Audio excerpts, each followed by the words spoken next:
By the pricking of my thumbs, something witchy this way comes. Ill winds mark its fearsome flight, and autumn branches creak with fright. The landscape turns to ashen crumbs when something witchy this way comes. Crystal water turns to dark where'er its presence leave its mark, and boiling currents pound like drums when something witchy this way comes. A presence dark invades the fair and gives the horses ample scare, for chaos reigns and panic numbs when something witchy this way comes. Welcome and good evening. Welcome to Something Witchy. This is Onyx Moon, your host, and I am very glad that you all could join me tonight. I've got a wonderful evening planned with a very special guest. So you're going to be very glad that you didn't miss this. However, in the end, you may end up listening to it off our YouTube channel in case you miss it, or you have to go to bed, or the dog has to go out. You can catch anything that you may miss that way, because we love to archive our shows so people don't miss stuff. Anyway, this evening I have with me Dru Ann Welsh. And we're going to be talking about a lot of things, but primarily her new book, Guided by Spirit, which was a wonderful, wonderful book. I enjoyed it immensely because being that I do personally know her to some extent, our paths have crossed a time or two, so it was very interesting reading her book and finding about how many times our paths did cross being local. So, Dru Ann, I want to welcome you to the show. And I'm so glad to have you here. Hi, I'm Dru Ann Welch. I'm an intuitive counselor. I work with a technique called the HEAL technique that I've modified to sort of my own therapeutic technique as well. I am an author of several books. I also have several meditation CDs that I've produced, 2 oracle decks. And this new book, Guided by Spirit, is really sort of, it's kind of my favorite project right now. I've really enjoyed it. On top of that, I do crystal bowl therapy and crystal bowl healings with people. So I'm just really excited to be here to share with you. That's great. I'm excited that you're here too, because your stuff is phenomenal. And I'm very intrigued by some of this, and I'm sure we'll cover it a little bit more tonight. Especially like the crystal bowl meditations and healings and stuff like that in your books. But let's start with Guided by Spirit. I can completely see why it's one of your favorite projects right now. There are so many messages in there that people really need to hear. And so much of the things that you have gone through and that you share with us in that book are things that I know I found a lot of parallels in my own life. So there was lessons in there that were really wonderful. Have you heard that before? I'm actually hearing that from a lot of people. I have an author friend who bought the book, and she was like, our lives are parallel. And then I've had a couple of other people say, oh, I had that exact experience, or oh, I wondered what to hear it. So I appreciate your input. I'm actually hearing this from a lot of people. When I had my reading with Reverend Lillick several years ago, he told me that I was going to write a book that was going to really help people. I was going to be able to share and let people know that what they're feeling and what they're experiencing is normal. And I remember looking at him going, right, Reverend Lillick, I'm really not an author. And then, 4 years later, here it is. And he passed away a couple of years ago, and I did send his wife a copy of the book, and she was very positive about it as well. So I'm really glad to hear that it's touching people like I had hoped it would. And that's great because, you don't have to be a titled author to be an author, especially when something like this comes along because Guided by Spirit, I mean, yes. And it also feels, when it's coming from the soul and it's meant to be out there that it's so much bigger than just what happened to you. And I think that's how this book comes across. People can relate to it. I mean, different circumstances, but the similar undertones. I mean, there's so much in here that is very, very helpful to people to realize that, the things they've experienced or may have experienced or felt like, they're not alone. And I think that's a wonderful, wonderful message that's coming through in this book. And then some of the techniques that you give at the end, and I know we will get into that, are just phenomenal. So folks, don't go anywhere, because some of the stuff that we're going to get into is just going to blow your mind like it did mine. Because you're wonderful. So anyway, I was really the first part of the book, the introduction, other than about when your dedication to your family, but the first intro part of the book really spoke heavily to me. Do you mind if I read it? No, please do. Okay. Um, First, I loved the fact that you talked about, your early years and, good Catholic girl in Catholic school, because I did some time I'm a recovering Catholic myself. And the funny thing is, some of that even tied in because of what you were searching for. Anyway, it's story's not about me, so I'm going to shut up now. um, but there was a lot of parallels there too. But anyway, this is the thing she wrote, and it says, "This is a story about witchcraft, Wicca, and mostly the energy of magic. It's a story about inventing your own wheel and then reinventing your own wheel." Now, to me, that is so very deep. Can you go into that a little bit? You want to explain some of that? Well, I feel like a lot of times, like, being a recovering Catholic, I love those terms.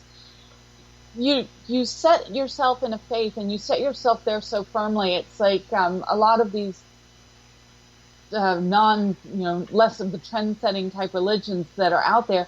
People sort of put their feet in the stone and they stay there. And the reason their lives sort of go amok is because they can't figure out how to break that mold and break the stone and put one foot in front of the other and reinvent things. Life and energy are moving and changing constantly all the time. And we have to find a way to make our spirituality and our spirit sing and soar and change with it.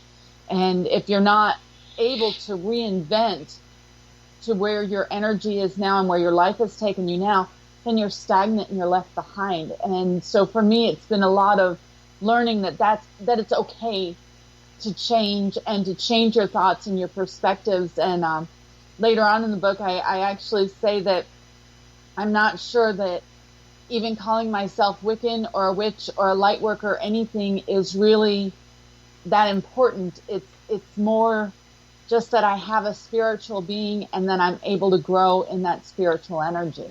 Right. And it gets back to the labels, and labels are hard. I don't agree with a lot of labels. I don't agree with labels, but you generally have to, find yourself in there somehow just to help you describe yourself to other people. But we know it goes much deeper than that. And you're so very right that we have to be able to change and grow. And I think that a lot of these religions, they forget that. They get, like you said, they get stagnant, and then they get all about themselves. And instead of allowing spirit to guide them, again, they do. They think that that's the only path. They think it's written in cement, and that's the way they always have to do it. Well, this is the way we've always done it, so that's the way we have to. No, it isn't. You're supposed to grow spiritually, and I think that some of the mainstream organized religions forget that it's supposed to keep leading you closer, and they get stuck in the rut. It's sad. It is, and people find out that, and I think this is where there's a lot of strife and difficulty in the world, because we're finding out, hey, I really am not this structured in this belief, but it's what I am, and that's what I'm supposed to do and think. And so even when it's not working for them anymore, they're staying with it. And I think that you need to learn to reinvent everything so that you can be a more a part of your life and more a part of where you're growing. Yes. Instead of doing what everybody tells you you're supposed to be doing, we're not sheep. Think for yourselves, and, open yourself up to spirit and let spirit guide you, so to speak. Mm-hmm. And I think that's a lesson people need to learn, and from any path, any religion, regardless as to what it is, keep yourself open so, you can continue to grow. Right. And when you, and what I found is when you can do this, when you can put your ego aside and you can allow spirit in whatever way you think spirit is to come in and guide you, it makes your life so much easier. And it Absolutely. makes everything for you easier. Yeah, because you're not fighting yourself, you You're know. not fighting your heart or your Yeah, truth. exactly. And that's very good. Something I say a lot is, my truth is not your truth. But you have to, do what's true, what feels true to your soul, and it'll guide you. You know. And But that was a lot of what I put in this book as well, is finding that, a lot of people feel this way, but they don't know what words to put on it or how to do it or why.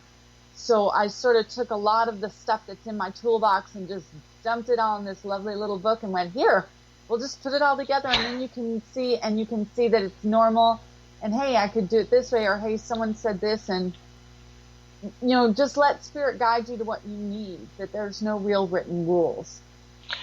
and that's very good. Absolutely. There sure isn't. I mean, there's a lot of excuse me, there's a lot of paths that claim to have all the answers, but I think they're a little bit like anyway. I'm trying not to go there. I'm trying to be nice. It's not easy for me. It's really not.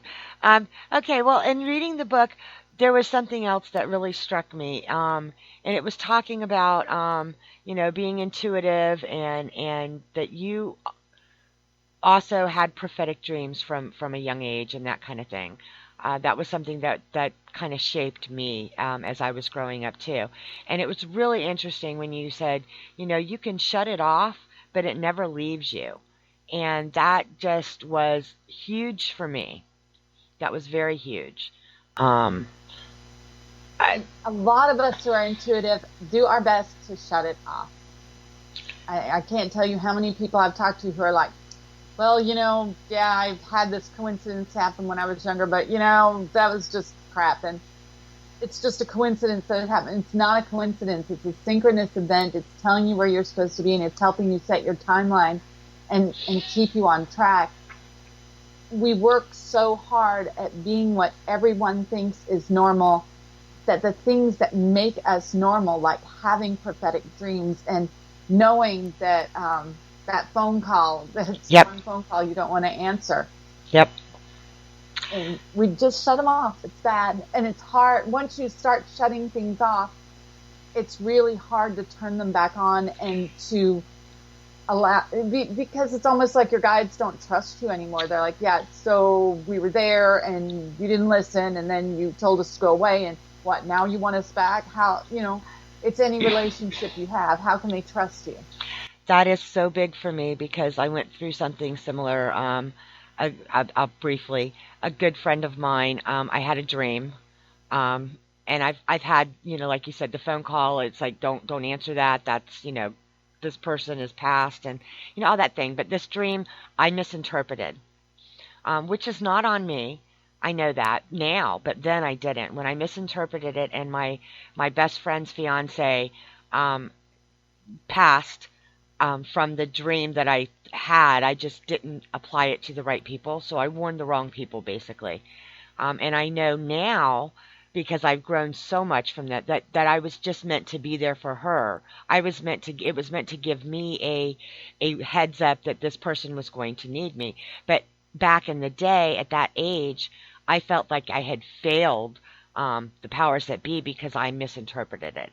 So I did. I shut down. And it is hard to do, and it's there. And like when you said it never leaves you, no, it's always been there. And I had little things, but I wasn't getting the same kind of messages. And when I tried to turn it back on, just like what you said, it's almost like the guides are like, "Yeah, so what are you going to shut it down again?" So that is a very frustrating aspect to prophetic dreams. Is the blame game. And I know that I am not alone in having dreams and misinterpreting them and feeling like I should have done more to stop something. Do you know what I mean? Yeah, I do. And the thing is, like, and I talk about it in the one point in the book where I was having a dream about this man with these blue eyes and everything. And I'm telling my mom, I met the guy and he was in my dreams. And my mom was like, your dreams usually tell you bad stuff. I'm like, no, I don't do that anymore, Mom. Hello. That's your guide telling you this is when that conversation happens, that's your guide stepping in to let you know it's not a good thing. Maybe you better be careful. Instead of saying, no, this isn't, I don't have dreams like that anymore. And I think that's something that people need to know too, that we need to listen to those around us who say, hey, the kind of dreams you have, maybe you need to look at it this way, and really re-examine what you're doing and what you're saying. And instead, a lot of times, if we're really trying to shut it off, or we're really convinced our ego has come in and said, oh, we don't do that anymore, then we really get screwed over by it. Yes, you can. Absolutely. Yep. But, I think the message there was, if you've got this thing and you're getting it, then you might as well learn to deal with it, because it's not going to go away, but you don't really want to shut it down. You really don't. You just have to learn how to deal with it. You don't. And it's very difficult, because we come into this world knowing. That is truly my belief. We Yes. come into this world knowing. And we're told at a very young age, I'm sorry, this isn't this and that isn't that. And no, honey, that's, those are little imaginary friends when they're not. Mm-hmm. And so we're trained to forget and to let go. And at that point in time, what we need to be doing is training people. Absolutely. Absolutely. You're hearing that. You're seeing that. Of course, that person looks to you to be purple, because you're probably seeing their auric field. So we need to change the way we're training young people and children, so that they don't have this fear, so that they're not afraid of their true selves and the gifts that we have. Absolutely. And I've said that on a number of shows, and I reiterate it completely, especially on my paranormal show too. Please do, my people that know me know I've said it, just do not dismiss anything that child tells you as being imaginary, because probably isn't anyway. All right, well, that will lead us into our first commercial break. And since you mentioned it, I think when we come back, we'll touch a little bit on the aura stuff, because you do some really cool things about the aura camera. So maybe we can talk a little bit about that. So stick around, folks. We will be back in just a minute. The Raven's Rune is a spiritual resource center where you will find magical things for magical people. Handcrafted candles, incense, essential oil blends, and amazing hand-tooled custom leather goods. Check out their Wheel of the Year candle and incense packs. Each Sabbat has its own special blend, made during the correct moon phases by a practicing British traditional witch, to give your magic a boost. Using her knowledge and expertise, these products don't just smell good, they work. And you'll love the hand-tooled leather goods, Book of Shadows, journals, bracers, candle mats, and many other ritual tools. You'll revel in the magical feel of old world craftsmanship. They also offer unique psychic readings. Liz is a talented sensitive. Her insightful readings are unique and come from many years of experience of working in the psychic and paranormal fields. Her compassion and empathy with clients make her readings truly meaningful. Let a consultation with this talented clairvoyant help you through the difficulties in your life and find the path to achieving your goals.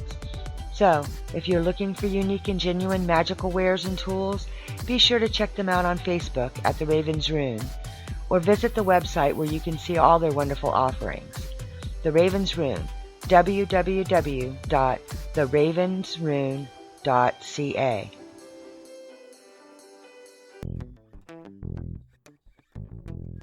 Looking for authentic pagan wares? Check out Onyx Moon Emporium. They offer an eclectic mix of metaphysical and spiritual related items, handcrafted, using old and new recipes and traditions. Everything is created in small batches by authentic and experienced practitioners. Their promise to customers is authenticity. From witchy items, conjure goods, setting of lights, a wide selection of magical and conditioning oils, to handcrafted wooden grimoires and journals. Made-to-order magical candles in all shapes, sizes, and intents. Angel kits, gris-gris, herbs, and curios, from nice to naughty and everything in between. Many items are custom-made, so they are uniquely yours. Special orders are always welcome, and if you have an idea for something that you're not finding, they are happy to work with you. Need an oil not listed? Or a spell you can't find? Looking for that hard-to-find herb or curio? They probably have it or can make it. Visit them at onyxmoonemporium.com or find them on Facebook. Onyx Moon Emporium, from angels to Zen, and everything for your magical life.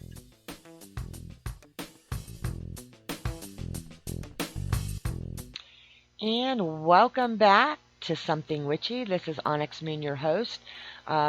Sitting here today discussing Guided by Spirit, the brand new book by Dru Ann Welsh, who is my special guest, and I'm really glad she's here.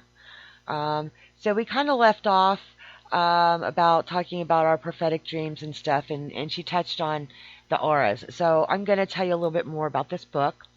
There was a lot of things I recognized in a lot of places, and she's done a very good job at changing the name of places and people to protect the innocent and even the not so innocent.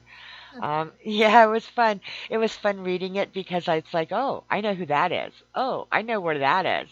My mom did the same thing. Yeah, it's great, and I certainly will not give away your secrets there. But it was really amusing. But even if I didn't know, you described them well enough that I understand the people that you came across, and there was some doozies there.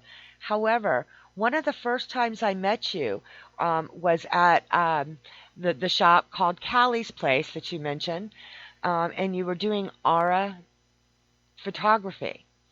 And I actually got my daughter a photo and all the reports, and I finally got mine too. And they were so very interesting. And I'm telling you how many, that's probably 20 years ago, at least. Well, I don't know, maybe she was 7, so it's not quite 20. It's close to 20 years. And I still have those. That's in my little file with my, all my like chakra stuff and my auras and all that. I keep little files. But that was really cool. So tell me about this camera. How does it work? What does it do? What's going on there? Well, I'm excited to talk about the camera because right now it's a modified Polaroid one-step camera, and it uses the old Polaroid 600 film, which you can no longer get. So I did the pictures from 2001 until 2007 or 8 when they stopped making the film. Basically, the way it works is it takes the person and it takes a picture of their energy field. So instead of being just a picture of you, it's a picture of you with pretty blues or yellows or sometimes bright reds. I always knew when I got like a bright red picture that someone's life was running them and they weren't running their lives. And as soon as you said that to them, they go, "Oh my God, you're so right." Uh-huh. Or if I got a picture and it was this bright green auric field, I would say, "Wow, you're a natural healer, probably a teacher." And 8 out of 10 people would be either in the healing field of some kind, like massage therapy, or a lot of times they were actually teachers. So I sort of got an idea of how our auric fields work with our professions and the things that are going on in our lives. And it really was a great adventure for me. Yeah, it was fun. I wish I had thought to pull those out of its little file before the show because I would have told you what. Okay, I can't remember. What did you? No. And I expected my daughters to come out blue, and I think it did, like that, the like indigo blue, and I think mine came out orange, but I don't remember if that's vice versa. Who knows? But that was fun. Creative. That would probably be. I think I was orange. And I think she was indigo, so that tells you that. But so you modified it? Is it something you're going to start doing again? Well, the camera itself was modified when I purchased it, and recently I've been going back and getting back into festivals again. And a friend of mine said to me, "Gee, I sure wish you had that camera." And I was like, "Well, the Impossible Project does make film that is supposed to work in the camera."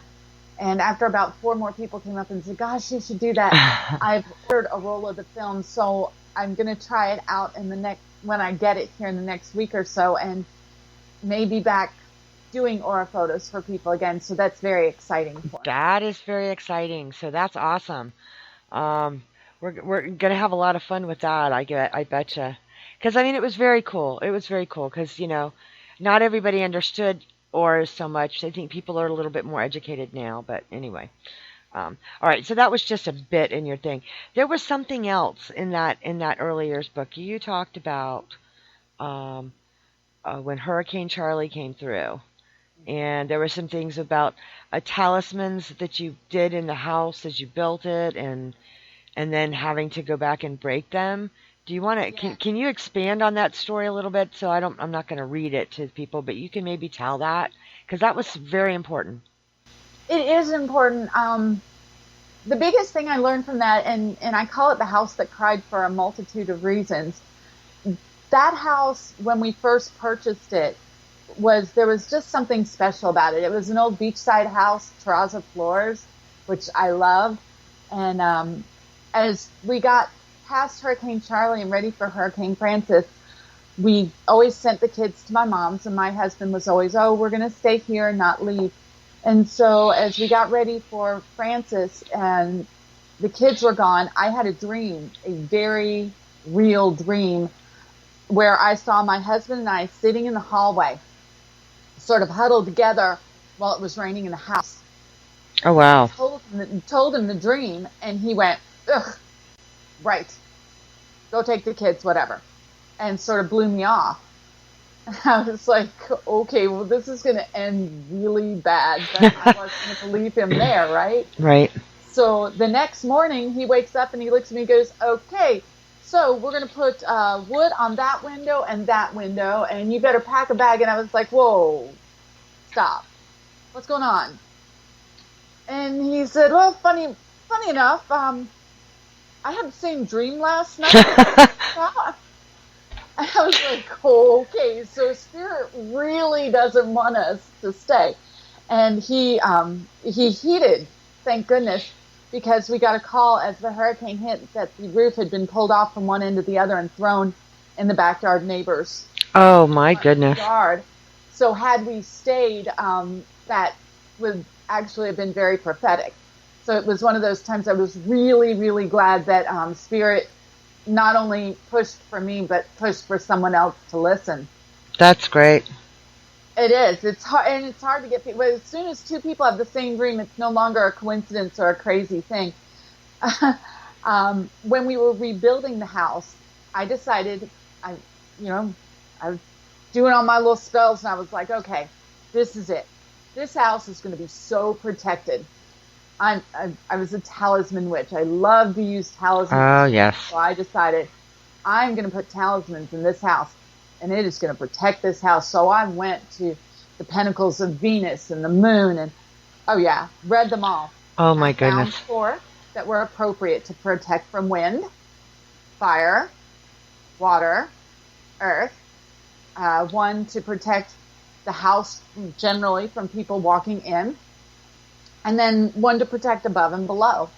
And I took a great deal of thought finding them and printed them out in all the colors for the 4 directions. And it was really a very grand process, printed them on these little tiny pieces of paper. And the day before they were going to pour the slab for the house, I went to the northeast, southwest, the front door where it would be, and the center of the house. And I placed all these talismans in the dirt. And the next day they poured everything, all the concrete and everything. And basically the house was built on top of the talismans, which it seems like it's a really good idea when you do that, because you're thinking talismans, protection, I'm protected from this and that and the other. Yep. Until you get divorced. Ah. And when you get divorced and you leave the house, that you've put all of this magic and all of this energy that's a part of you into the foundation, really, of the house, it gets a little strange when you leave. So about a year and a half after I'd been divorced and been living on my own, maybe 2 years, the house had never sold. My ex-husband had put it up for sale, and he was having difficulty selling the house, and I really didn't think anything of it until one night when my current partner and I went beachside, and I was like, oh, do you want to see the house where I used to live? And I started, as soon as I mentioned the house, I started to hear like sobbing in my head. Wow. And I went, well, that's weird. And as we left dinner and we drove closer to the house, the sobbing got louder. And as we sat in front of the house and looked at it, I was like, do you hear that? He thought I was crazy. No, I don't hear that. What are you hearing? I'm like, nothing. It's crying. He Oh, took me home and dropped me off, and I went in and I called my friend, my sister, and I said, we got a problem. She was like, what? I went, the house is crying. And at that moment, we both went to damn talismans. oh wow.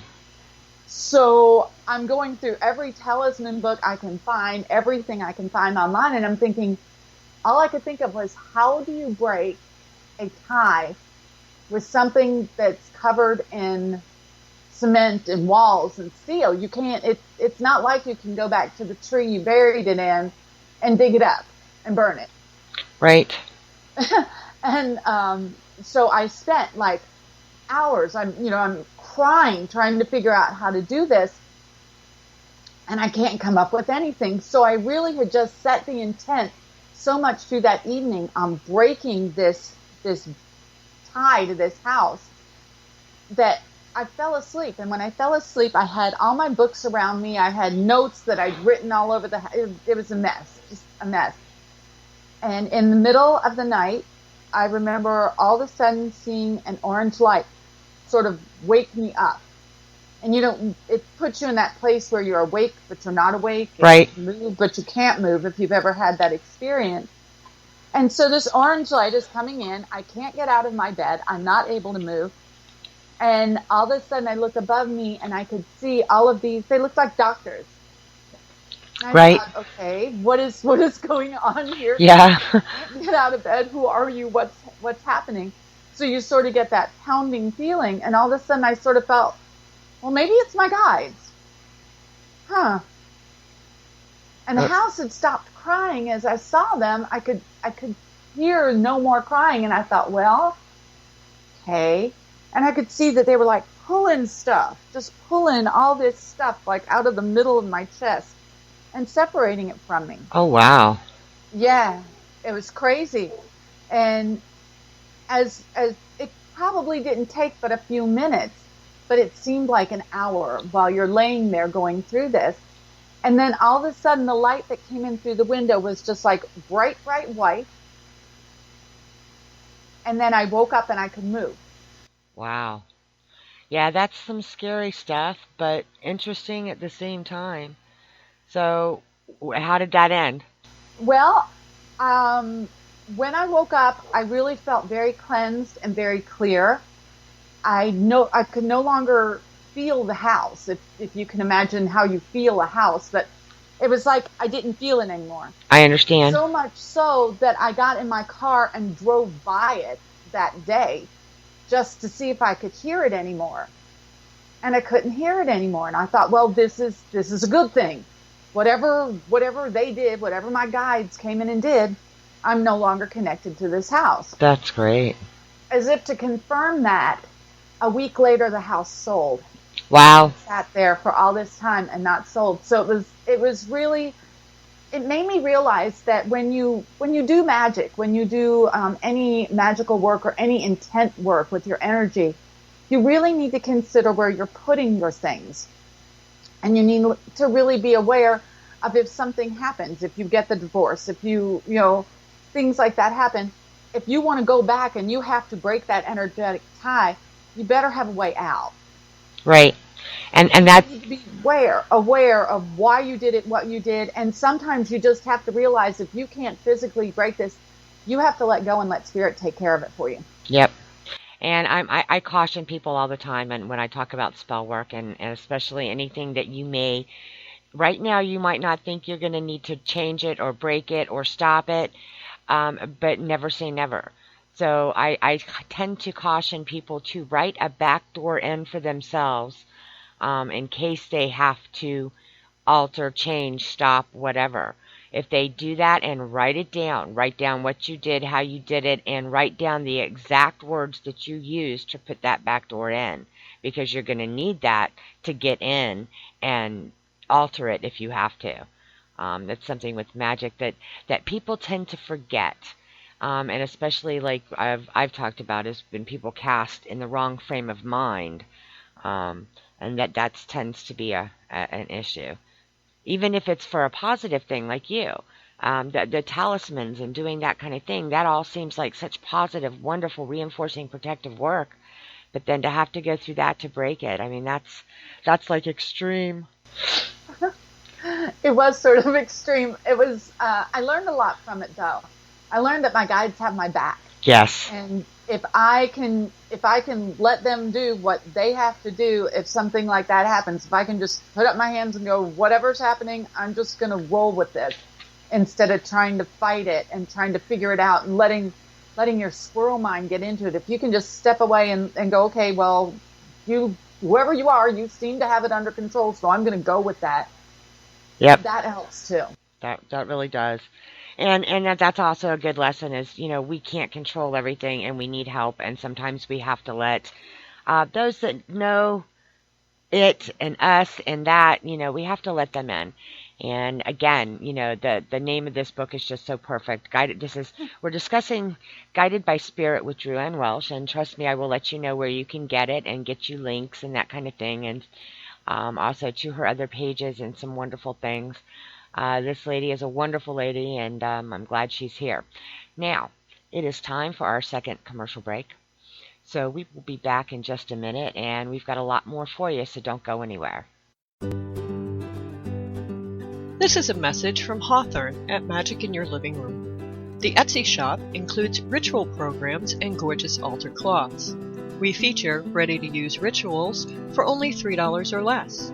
You get step-by-step instructions, including a list of necessary items, how to set up the altar, and a complete program for all ritual activity. We also have beautiful altar cloths for all holidays.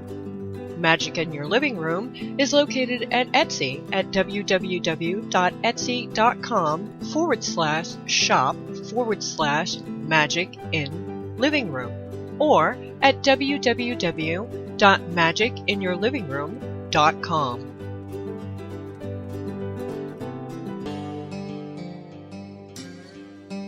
Have you been searching for that perfect candle for your project or working? How about for a specific intent? Something other than the big box store candles made from mystery wax? Then look no further. Visit the Waxing Witch on Etsy for the best selection of handcrafted candles anywhere. Pillars, votives, shaped, plus some giftable candles you won't believe. All their candles are made in-house using a variety of waxes, soy, palm, beeswax, paraffin, and all are clearly noted in the listing, so there's no mystery wax here. From a whole line of saints candles to archangel working candles, and you have to see the new Wicked Wonderland spell candles. They're made to work wickedly quick and wonderfully easy. Or the fun new Sanderson sister pillars. Those are a hoot. And I can't forget their skull candles. These are phenomenal. The burn is beautiful, and I really won't work a trick without one. But that's not all. Any candle can be customized with a scent of your choice or even color if you prefer something different. They love special orders and will work with you to make your candle the way you want it. They do unity candles, hand fasting candles, or candles made for events, so don't hesitate to ask. You won't find folks easier to deal with, and they all come from their little shop on a Louisiana bayou. So do yourself a favor. Check them out on Etsy at The Waxing Witch. That's The Waxing Witch, witch spelled W-Y-T-C-H. Tell them PBNR sent you for a little surprise with your order.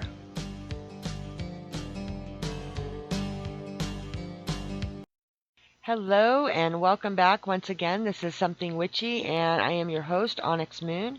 Here with me today is author and light worker, Reiki master, spiritual healer, tarot reader, the list goes on and on. Dru Ann Welsh is with me tonight, and I am so pleased. We're having such a good time, and we're really getting some information out to you that I think will pique your interest to want to grab this book and support your local pagan authors because there's some wonderful information here that everybody can use, and we are barely scratching the surface.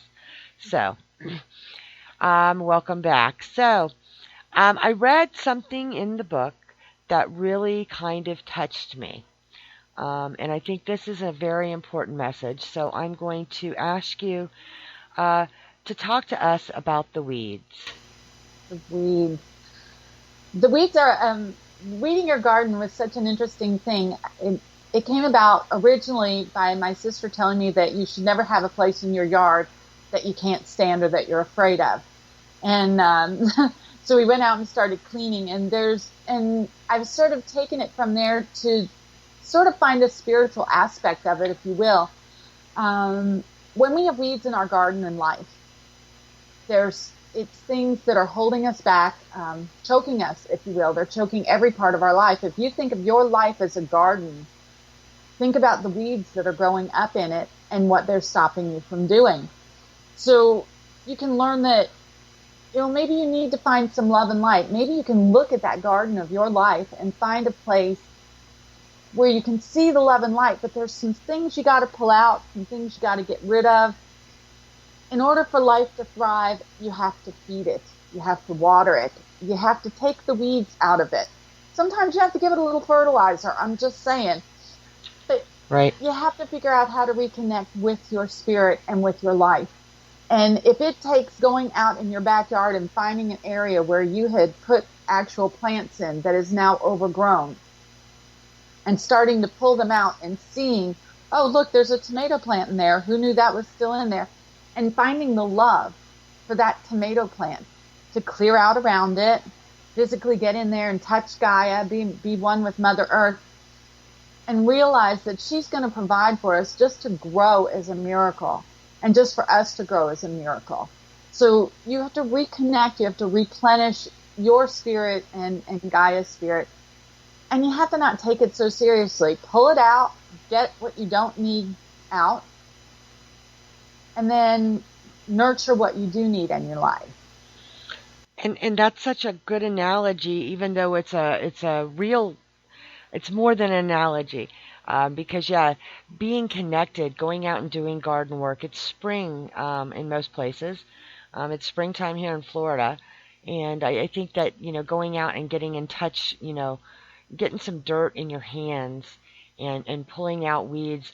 I mean, it's such a circle of spirituality there. I mean, because the analogy is about your life and getting rid of what does not serve you, but by being able to actually dig in the dirt and connect that way, it brings it from an analogy to a reality. And as you're weeding or replanting or doing something, I think you're really connecting with, like you said, connecting with Gaia on such a spiritual level that it's going to benefit you mentally and physically and spiritually. It's kind of a win-win-win situation. It is, and I talk about one of the ideas that I came up with when I was doing this in the backyard was when I started pulling out weeds and moving them, I started thinking about the weeds in my life. And so I'd pull out the weeds and I'd think about a story that went with them and give them a name. And then I'd sort of put them to the side. Don't need that anymore. Very cool. So it's very regenerative. It's like you can bring peace to your life. Just pull it out, pretend that's that physical part of you, and let it go. And that's hard. That's hard for a lot of people, is letting it go. But by doing something physical with the mental, adding the physical, actual picking up and tossing something with the mental mindset, people may find it easier to let go of things that are bugging them. I know that. I'm sorry. You're not asking people to visualize then. Right. You're giving them something real to get their hands in and do it. I mean, I know that like during the new moon, a lot of us that do candle work and stuff like that, we do that thing where you're releasing what's holding you back and what no longer serves you. And generally you're writing it on a piece of paper and either sticking it under a candle or burning it in a cauldron or however you do it. And that's well and good, but sometimes it still seems like you're disconnected from it. I think something like this and getting out there, gives you that physical, get down and dirty with it and really get rid of what isn't serving you. I think that would be such a much more powerful way to do that. So, I love that story that's in the book like that, because it really had to make me think deeper on how to do that. So I love that story. Awesome. And it's helpful, it's regenerative. And when you think of it, I think the biggest part people need to do is when they do that, let yourself cry. Let yourself look at the weeds and feel so, those weeds that are destroying this poor little tomato plant. Let those weeds, let that pain come out of your heart. Let it, and release it as you release everything that's associated with it. There is no most nothing as cleansing as a good cry. There is, I think that's why women watch chick flicks, because we can watch stuff that in face value actually has nothing to do with our lives, but that there's a little undertone there, and we can cry like babies, and we can release stuff that we don't even know we're carrying until that thing makes I mean, it's like, okay, and people, the Sarah McLachlan commercials, you know what I'm talking about? I hate them. I love her dearly, but I hate them because they do. They get me and they tear me apart. And sometimes it's really needed. I will watch them just because I know it's going to make me cry. It's like back in the day, I hate to say this, but I would watch Little House on the Prairie, and because I knew that no matter what, that show was going to make me cry. you know, as an adult or even as a kid, but I was always, empath, ultra sensitive. But but a good cry is so cleansing. So, all right, so I've gone off on a totally separate rant on that. Um, at the bottom, jeez. Towards the end of the book, you start talking about different modalities and things people can do. And there's a lot there that we're not going to get to touch on.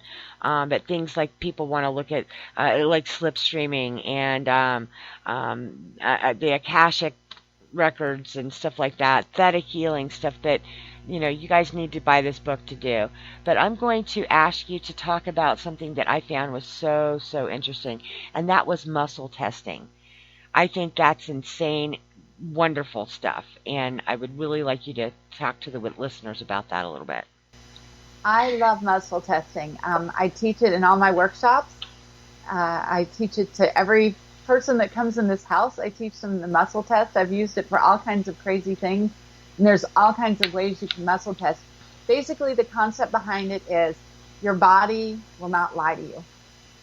When you get in touch and it's sort of like using your body as a pendulum. I know a lot of people know how to use a pendulum to sit and to get yes and no answers. Well, when you're muscle testing, you're using your body to get yes and no answers.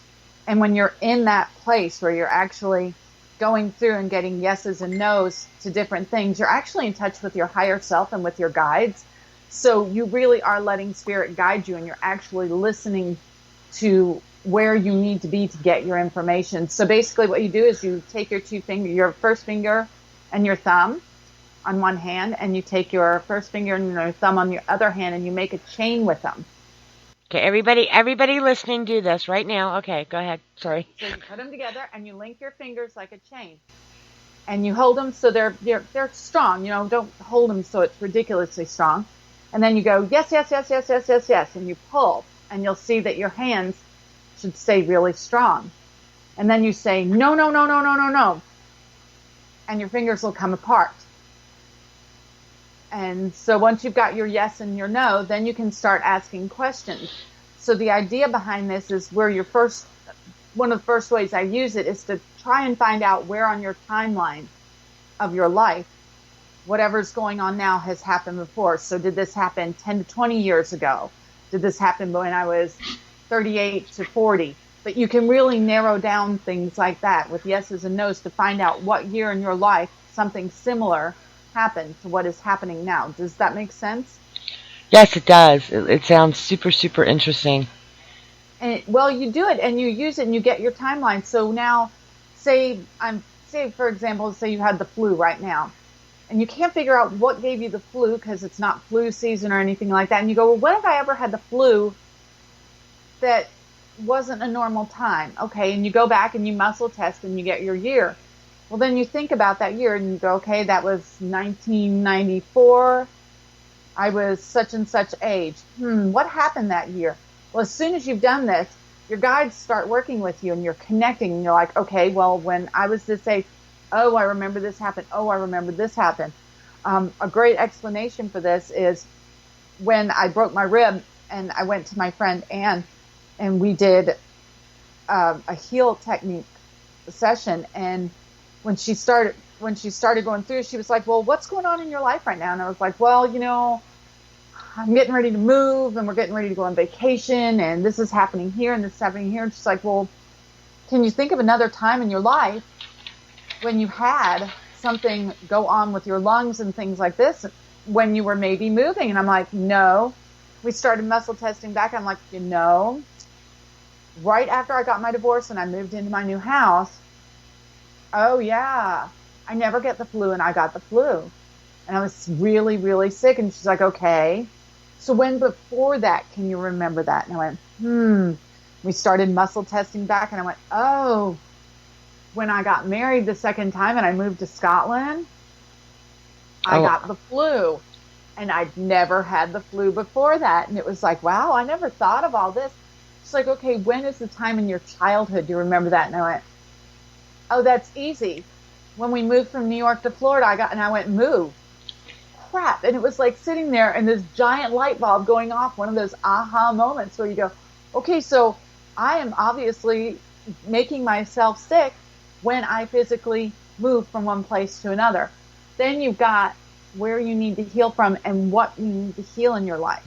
So then you can work on the rest of the process, finding out what the issue is and figuring out why you're afraid of this. Maybe that fear of moving comes not from something in your life, but comes from something in someone else's life or in a past life or an ancestor. And so you can actually muscle test to get answers to those questions. Is this first generation on my mother's side, my father's side? And it'll give you yes, no. So it's a really cool way to find out a lot of information in a very short time about your life. That's cool. And I think it's really cool that you can, and I say this a lot too. And I'm sorry, I'm like taking everything, but you don't always have to have tools. Tools are a focus. And the very fact of being able to use yourself as a tool, and I know I've said this in the witchcraft shows, and Raven Wings will back me up, you are the magic, you are the tool. Everything else is just a focus or whatever. Some people need it and some people don't. But to be able to actually use your own body to be your own pendulum of a sort, I mean, that is just, I don't know, that is to me just like uber cool, uber witchy, It's uber energy healing is what it is, and it's you can use it so much so to the fact that I've actually used it with supplements, because you can stand up and you can hold a supplement like a vitamin or anything like that, or even if it was prescription medications that you were on for something, you could go as far as do that, and you just hold it to your heart chakra and you close your eyes and you say, do I need this? And when you close your eyes, you're asking basically for a yes no question. And your body will actually sway either forward to give you a yes or backward to give you a no, to tell you whether you need that supplement. So that's a great way, if you're, another tool or to put in your tool belt, is to muscle test for things that, supplements you're picking up. Do you really need that supplement, or did you just see it on Dr. Oz and you're interested in it? Gee, let's test our body and see if we need that. I was on 12 different supplements because I saw it here and read it there, and I muscle tested for them, and actually found that really only 3 of them were doing anything for my body. So I quit taking the rest. Wow. I wouldn't have thought of you. Will it tell me if we need those new shoes and that new purse? And I can see me now going through the store, okay, hugging this thing. All right. Do I need this? With the shopping addiction, but, Yeah, no, and I'm one of the few. I really do not have a shopping addiction. But anyway, all right, in just a minute, we're going to take a final break. I'm going to run a little bit over tonight, and so we will be coming back to you and talking a little bit more and what maybe Dru Ann has upcoming and how you can get a hold of her, because we're having so much fun talking. We're just running around, so we're going to make sure that we get all that information from her.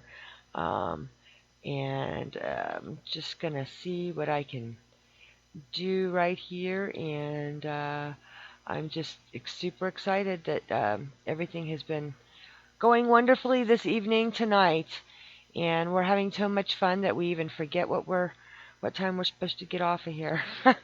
So, it's getting ready to kick in just a second. So I'm going to run a commercial, folks, and we'll be right back.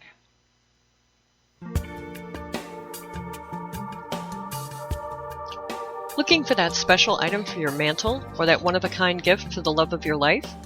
Visit us at Sleeping Griffin. We offer many items from pyrography to metaphysical supplies. Choose one of our regular designs on a keepsake box, crystal grid, or even design your own. Need a little help with your practice? Choose from our selection of organic, hand-mixed binding salts. Come and see our Etsy shop at Sleeping Griffin or visit our website at sleepinggriffin.net, where spirituality and functionality come together. All right, welcome back, everybody. I had to kind of wait for the station to do its little thing, and we're running a little bit over tonight because there's so much more I want to talk to this wonderful woman about, but we're going to, I'm not going to keep her any longer than I have to. Thank you so much, Dru Ann, and I want you to be sure that I know that we have links, but I'm going to get links up when I put this show out. But I would like you to tell people how they can get a hold of you and talk about your pages and your business pages, and just give you the floor for a minute. So this is this is putting you on the spot to talk about how people can get with you. Awesome. Thank you. And I have enjoyed this thoroughly, and I really, really appreciate you having me here on PBNR. It's just a wonderful opportunity. You can reach me on my website anytime. It's Dru Ann, DRUANN, Welch, WELCH.com. Really simple. It's my name. If you go to that page, there's a link to an events calendar, which will tell you all of my upcoming events. Currently, I'm talking with someone about an event in May at a nice healing event at someone's farm, which I'm looking forward to. I'm also scheduled for lots of events at All World Acres. Starting in the fall, we have Harvest Rhythm, and we have Yule Fest. I'm also scheduled for FPG Samhain, so if you hit up my events calendar there. You can also find me on Facebook. It's Readings by Dru Ann, DRUANN altogether. If you're interested in the Crystal Bowl Healing, the webpage is crystalbowlsoundhealing.com, and the Facebook page is Crystal Bowl Sound Healing as well on Facebook. And it gives you a little bit of information about the sound healing and about the readings. And you can email me from any of those. Okay, well, that's a lot. And I love all the festivals, and you're going to have to keep me posted because I'm going to start going to a lot more stuff around here. And I know that you're the woman in the know about where to go and what to do. So I'll be picking your brain a lot about that. And, I've got to do our Volusia County Pagan Pride Day will be coming up. And unfortunately, there's another festival going on during that I'm not going to get to because I'll be here for Pagan Pride Day. But we'll go into that some other time. Dru Ann, yeah, I know. Dru Ann actually used to be our local coordinator for Volusia Pagan Pride. So it's kind of fun, being able to hobnob with the former LC, because anything I don't know, I can ask her and she'll tell me. Absolutely. I know. Dru Ann, I want to thank you again so much. It's wonderful to get people on here and talking about things as wonderful as your book. Did you tell them where to find your book? Oh, if you go to Amazon.com and search for Guided by Spirit, you can find the book and get it there. Wonderful. See, the biggest important thing we almost forgot because, we're both having blonde moments, I think, today. And neither one of us are blonde right now. That can change with me very quickly, but, anyway.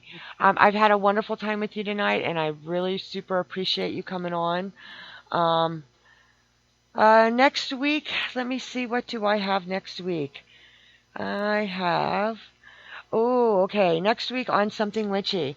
I believe I have Lady Amethyst Rain, who is another author, coming on, and we're going to be talking some interesting topics. She does some wonderful different tarot readings, and she does them by astrological sign and posts them on YouTube.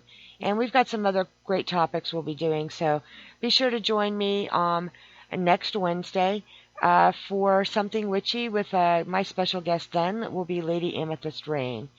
Thank you, folks. I appreciate you sticking around through everything tonight. Have a blessed day.